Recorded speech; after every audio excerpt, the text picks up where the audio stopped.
இருக்க முடியாத வலி ஏற்படும். பாத வலி மற்றும் கை கால்களில் அசதி தோன்றும். மாதவிடாய் காலத்தில் அளவிற்கு அதிகமான மன உளைச்சலோடு முதுகு தண்டுவடத்தில் அதிகப்படியான வலியும் ஒரு வகையான உடலில் துர்நாற்றமும் ஏற்படும்.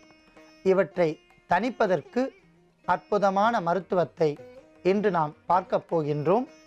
அதற்காக நாம் எடுத்துக்கொண்ட பொருள் மருதாணி இலை 10 கிராம், பனங்கற்கண்டு 10 கிராம், நாட்டு பசும்பால் 100 மில்லி.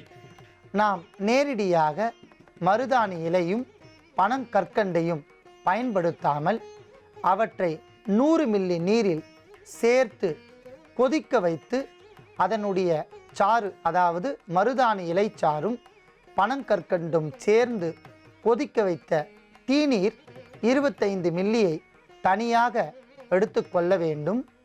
அவ்வாறு சேர்த்து கொதிக்க வைத்த மருதாணி இலைச்சாறு தீநீர் 25 மில்லி. இப்பொழுது வெள்ளைப்படுதல் என்கிற நோய்க்கு மருந்தை நாம் செய்ய போகின்றோம். அதற்காக 100 மில்லி நாட்டு பசும்பாலை நாம் நன்றாக காய்ச்ச வேண்டும்.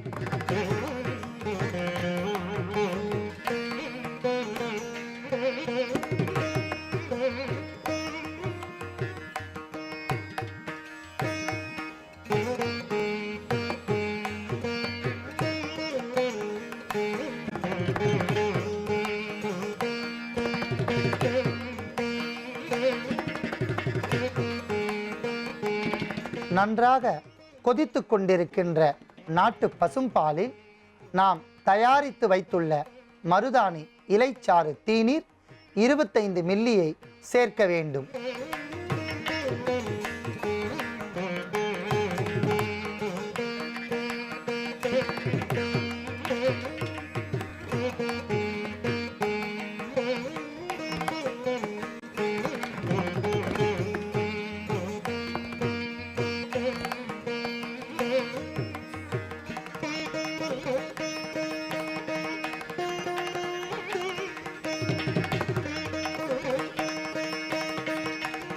அற்புதமான முறையில் நாட்டு பசும்பாலுடன் மருதாணி இலைச்சாறு தீநீர் சேர்ந்து நன்றாக கொதித்து விட்டது. அதை நாம் எடுத்துக்கொள்ளலாம்.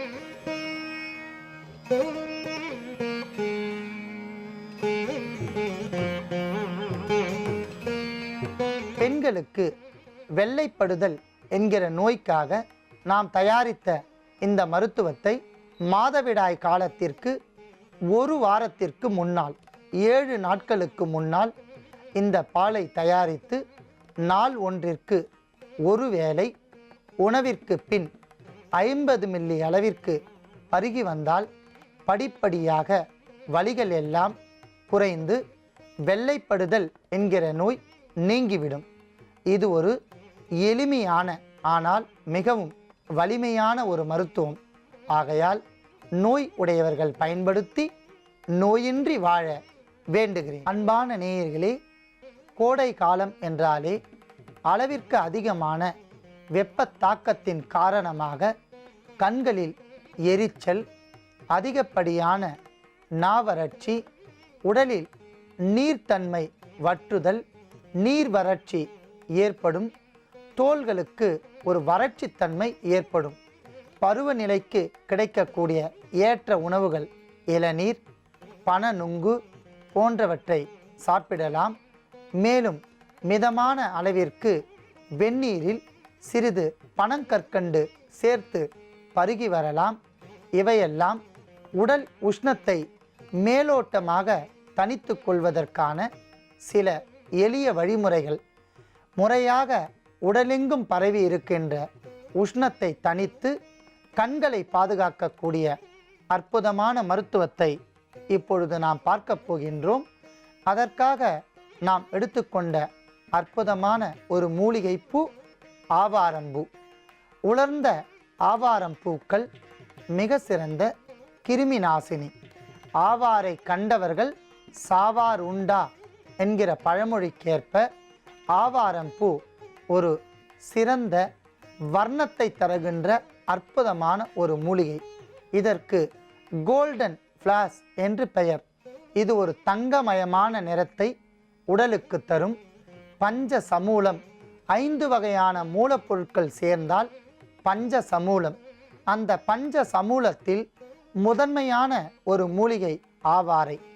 ஆவாரையினுடைய பிஞ்சு, பூக்கள், பட்டை, வேர், காய் இவை அனைத்துமே ஒவ்வொரு வகையான மருத்துவ பயன்களை கொண்டுள்ளது. பூக்கள் கண்களுக்கு குளிர்ச்சி தரும். உடலெங்கும் பரவி இருக்கின்ற உஷ்ணத்தை தணிக்கும். மேக காங்கை சொறி என்று சொல்லக்கூடிய சொறித்தன்மையை நீக்கும்.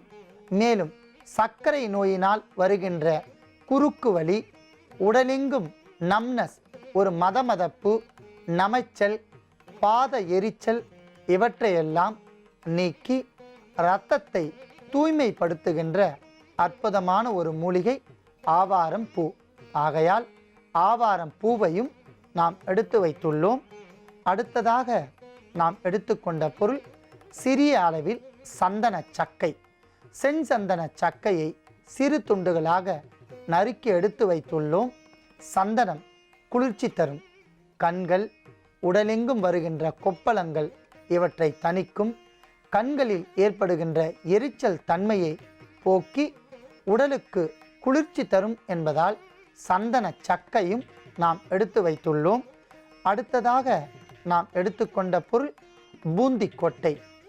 அன்பான நேயர்களே, தலைப்பகுதியில் ஏற்படுகின்ற பிசுபிசுப்பு மற்றும் அரிப்புத்தன்மையை நீக்கி இயற்கையாக கிடைக்கக்கூடிய தலை அழுக்கு நீக்கி, நேச்சுரல் ஷாம்பு என்று சொல்லலாம், இயற்கை முறையில் தலை அழுக்கை நீக்கும் என்பதால் நாம் பூந்தி கொட்டையை எடுத்து வைத்துள்ளோம். அடுத்ததாக நாம் எடுத்துக்கொண்ட பொருள் வலம்புரிக்காய். இடம்புரிக்காய், வலம்புரிக்காய் இவை இரண்டுமே ஒவ்வொரு வகையான மருத்துவ பயன்களை கொண்டுள்ளது. வலம்புரிக்காய் அதிகப்படியான உடல் உஷ்ணத்தை தணித்து முடி வளர்ச்சியை அதிகரிக்கும் என்பதால் நாம் வலம்புரிக்காயை எடுத்து வைத்துள்ளோம். அடுத்ததாக நாம் எடுத்துக்கொண்ட பொருள் வன்னி குச்சி. வன்னி மரம் உடல் பலத்திற்கும் உறுதிக்கும் எடுத்துக்காட்டாக சொல்லக்கூடிய ஒரு அற்புதமான அதி அற்புத மின்காந்த அலைகளை உள்ளடக்கிய ஒரு மரம். கபால ஜன்னியை நீக்கும் என்பதால் வன்னி குச்சியை நாம் எடுத்து வைத்துள்ளோம். அடுத்ததாக நாம் எடுத்துக்கொண்ட பொருள் வெந்தயம். அளவிற்கு அதிகமான உடல் உஷ்ணத்தை தணித்து தலைப்பொடுகு, டேண்ட்ரஃப் இவை வராமல் பாதுகாக்கும். பெண்களுக்கு வெள்ளைப்படுதல் என்கிற நோயை தீர்க்கும். ஆகையால் வெந்தயத்தையும் நாம் எடுத்து வைத்துள்ளோம். அடுத்ததாக நாம் எடுத்துக்கொண்ட பொருள் மருதாணி இலைகள். கேசத்திற்கு நீண்டதொரு வளர்ச்சியும் கண்களில் ஏற்படுகின்ற பார்வை பறிபோகின்ற நிலை வராமல் தடுத்து நிறுத்தும், குளிர்ச்சி தரும் என்பதால் மருதாணி இலையை நாம் எடுத்து வைத்துள்ளோம். அடுத்ததாக நாம் எடுத்துக்கொண்ட பொருள் வெட்டிவேர். வெட்டிவேர் உடலுக்கு குளிர்ச்சி, அதீத நறுமணத்தை ஏற்படுத்தும், உடலில் கற்றாழை நாற்றத்தை போக்கும் என்பதால் வெட்டி வேரையும் நாம் எடுத்து வைத்துள்ளோம். அடுத்ததாக தைலம் காய்ச்சுவதற்காக நாம் எடுத்துக்கொண்ட பொருள் நல்லெண்ணெய். உடலுக்கு குளிர்ச்சியும் கண்களில் ஏற்படுகின்ற பல்வேறு வகையான ரோகங்கள் நீக்கி அழுக்கு தள்ளாமை என்று சொல்லக்கூடிய அழுக்கு நீக்குதற்கு அற்புதமான ஒரு பொருள் நல்லெண்ணெய். ஆகையால் நல்லெண்ணெயும் நாம் எடுத்து வைத்துள்ளோம். அன்பான நேயர்களே, அதிகப்படியான கோடை காலத்தில் வெப்பத்தின் தாக்கமாக நமக்கு ஏற்படுகின்ற உஷ்ணமும் கண்களை பாதிக்கக்கூடிய அந்த நோயும் தணிப்பதற்கு நாம் தைலம் ஒன்றை காய்ச்சப் போகின்றோம். அதற்காக 100 மில்லி நல்லெண்ணெயை நாம் நன்றாக காய்ச்ச வேண்டும்.